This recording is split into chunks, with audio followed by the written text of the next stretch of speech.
Good afternoon.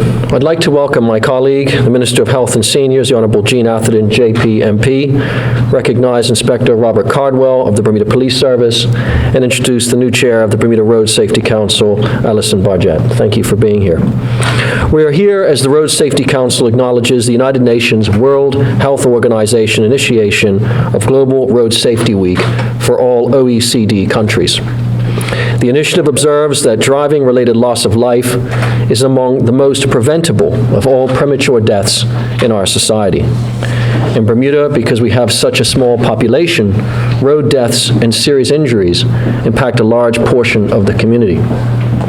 We all know of someone, family or friends of someone, who has been lost to the roads.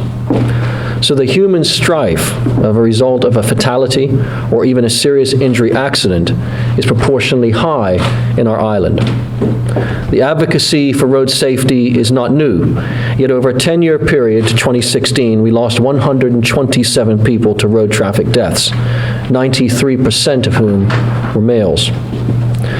Police statistics tell us much of this is a result of behavior we can change: impaired driving and speeding. The government has already signaled an intention to explore roadside sobriety testing this year.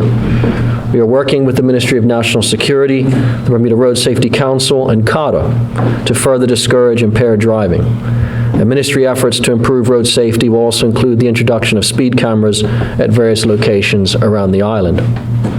Further, the Road Safety Council and the Ministry are diligently working on producing a draft bill in respect of graduated licensing to change behaviors. This is the month of May, yet we still have an exciting year ahead of us with increased tourism, the start of developments for a new airport terminal, and new hotel building bringing jobs and entrepreneurial opportunities. This, together with the excitement of the America's Cup, means there will be vibrancy this summer to the Bermuda Mosaic, not seen in many years, if at all. We should all be able to enjoy this, but with 1,300 people visiting the emergency room a year for road traffic accidents, we have to make drastic changes to our attitudes to motoring to improve our odds. Parents of new road users are invited to visit the Road Safety Council website at bermudaroadsafety.bm and share with their children a variety of information that could save their lives or the lives of others. This information is not just for new drivers, by the way. We could all use a refresher from time to time on how to stay safe on Bermuda's roads.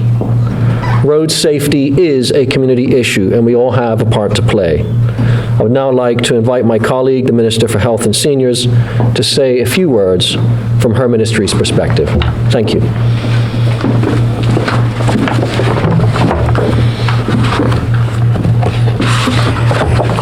Good afternoon. Let me get straight to the point. Road traffic deaths and injuries in Bermuda constitute a serious health problem. Statistically speaking, a male on a motorbike is the most likely combination of gender and mode of transportation that leads to sudden death. Indeed, Bermuda has the third highest rate of road traffic deaths compared to the OECD, while women have the third lowest.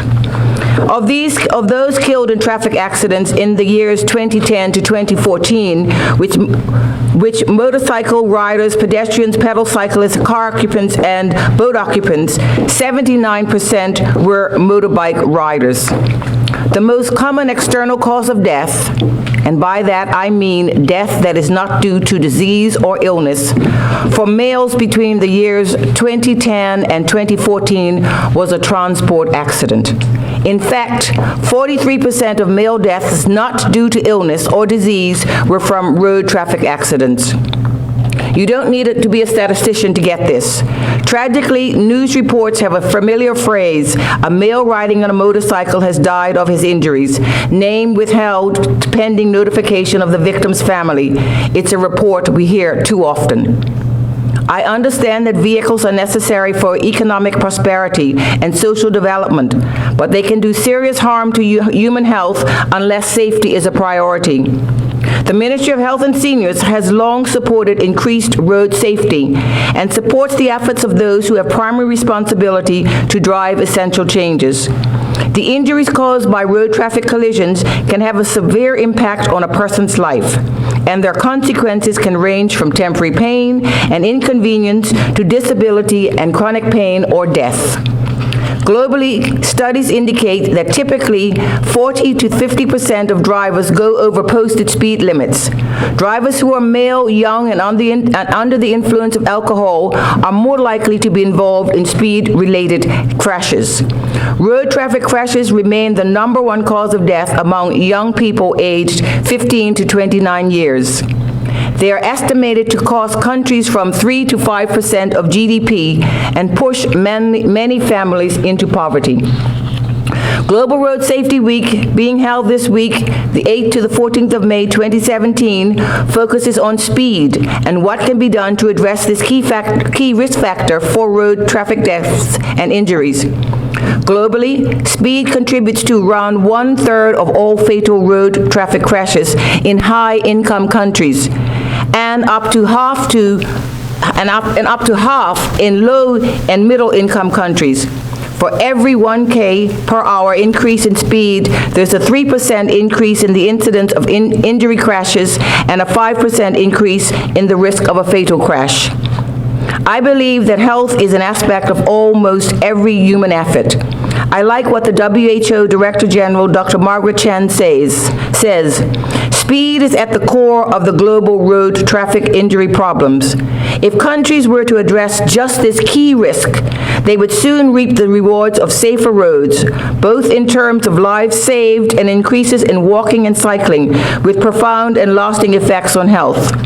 We're standing here together so that everyone understands that we're all serious about reducing road traffic fatalities and injuries. And just before I sign off, I just want to say one thing. It's become very obvious, and we talk about our males, and we talk about the fact that the males are actually out there, and they're the largest numbers of persons with road traffic accidents and fatalities. But like everything else, I'm also recognizing and hearing that the girls, being competitive as they are getting right along up there. This is not something that our women have to do.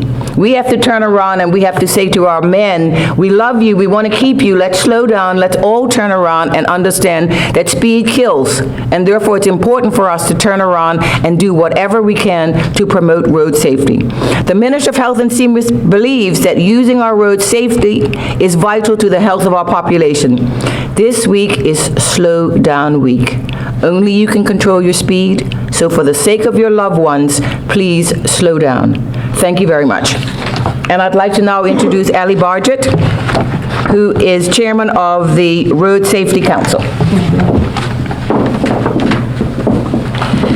Good afternoon, and thank you on behalf of the Bermuda Road Safety Council for joining us today for this start of this Global Road Safety Week. Lots of initiatives going on worldwide as we speak. Bermuda is joining hundreds of other countries in this effort this week, thanks to the UN in collaboration with the World Health Organization. There are slow down days, there are campaigns in schools, activities involving parliamentarians, and symposiums. But sadly, there are also lots of vigils going on around the world for the deaths of the victims of these fatalities and their families. Here at home in Bermuda, we have the Peace of the Rock campaign in full swing and using social media to the fullest advantage in an attempt to reach the youth. Twitter, Facebook, everything. Somehow we have to reach the young people in Bermuda, and training is core. As the Minister said, we're working on getting a fully accredited graduated licensing program together and legislated. Bermuda's consistently in the top 3 for road fatalities in countries in the world. And that's not a position that we want to be in. These collisions are serious and change is long overdue. So since my appointment in January, my main focus has been on making sure that the agencies, everyone involved in road safety, is working in collaboration. We're working together, not duplicating effort by working in silos, that we're all on the same page. And I have to thank Minister Fay for all of his support, Minister Atherton, Inspector Cardwell, Carter, Dr. Francione, and the Peace of the Rock campaign. It's a cohesive way of working. The Bermuda Road Safety Council has changed. We have my colleague here, Mr. Miners, the Road Safety Officer, who does work with the schools and youth and Project Ride. That we'd like to see enhanced and improved. That's a work in progress. The responsibility for making our roads safe does not entirely rest on the government, on ministers, on the police service. It's on all of us. We all need to pay attention, to be courteous when we're using the roads. Use your indicators.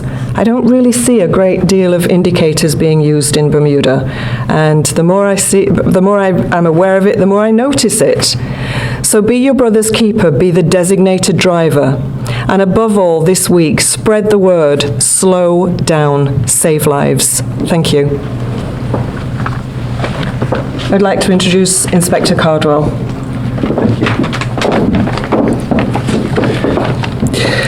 Good afternoon, everybody. The World Health Organization recognizes that the most preventable deaths occurring in all OECD territories are those that are occurring on the roads. Over a number of years, Bermuda records an average of 1 death on our roads per month. Police investigations into these road deaths continue to reveal that most of them involve alcohol, drugs, excessive speed, or inattention. On occasion, all of these factors are present. Besides the deaths occurring on the roads in Bermuda, Bermuda continues to record a number of road traffic collisions where the injuries suffered are serious, and in some cases, life-changing. These serious injury collisions impact everyone, as the medical costs alone, which are then coupled with the cost of long-term rehabilitation and sometimes lifelong support, are a burden on all motor insurers. That burden is then passed on to the consumer in the form of increasing insurance premiums. Statistically, in Bermuda, males are more likely to be involved in a fatal or serious injury collision. These males will be disproportionately black and will be between the age of 20 and 30, and certainly in the prime of their life. The World Health Organization is promoting through all the OECD territories a Go Slow Week.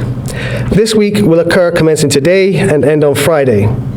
This week is an opportunity for all road users to consciously examine the speed at which they are traveling when operating a motor vehicle, and to ensure that they are giving the road use and motor vehicle operation their full attention that is required. As everyone is aware, there is a network of CCTV cameras around the island on most major roads and at most major junctions. These CCTV cameras assist the police in collision investigation, as often we can see what has happened rather than undertake the time-consuming investigation to figure out what happened. I'm going to show a few of these collisions captured on our CCTV network to you. The intention is not to provide shock and awe, but we advise that some viewers may find some of this footage disturbing, as this shows motorists being hurt in traffic collisions. I would encourage everyone watching this footage to consider the following 3 points: how quickly the collisions happened, how each collision was avoidable, and how each collision occurred because of a bad decision.